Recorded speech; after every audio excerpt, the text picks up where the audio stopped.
Alors que les 5 principaux blocs régionaux font dorénavant face aux attaques terroristes, des craintes naissent quant à l'avenir de l'une des principales initiatives conjointes de lutte contre le terrorisme, le G5 Sahel. Après l'annonce le 15 mai 2022 du retrait du Mali de la force régionale de sécurité, le Niger et le Tchad, membres du G5 Sahel, tentent des médiations. Pour l'Union africaine, le G5 Sahel est un modèle de mécanisme qui mérite d'être reproduit à l'échelle du continent.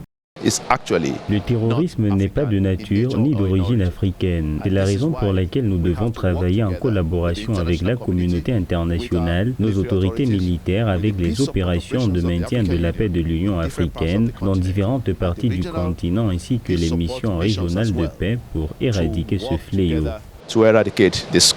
Face à la menace croissante de l'extrémisme violent, les pays membres de l'Union africaine sont engagés à réactiver des mécanismes sécuritaires oubliés. La mise en opération de la force africaine en attente, en formation depuis 20 ans, ainsi que la concrétisation des recommandations de la déclaration d'Accra signée le 15 mai 2022.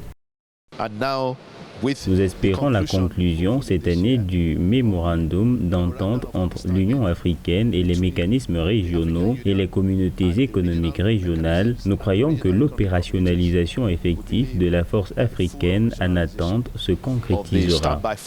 L'Union africaine prône une réponse à la fois globale, régionale et nationale contre le terrorisme. L'organisation panafricaine, dans sa déclaration finale clôturant le double sommet de Malabo du 25 au 28 mai 2022, s'est engagée fermement à fournir une allocation budgétaire adéquate pour les initiatives et programmes nationaux visant à renforcer la prévention et la lutte contre le terrorisme et l'extrémisme violent.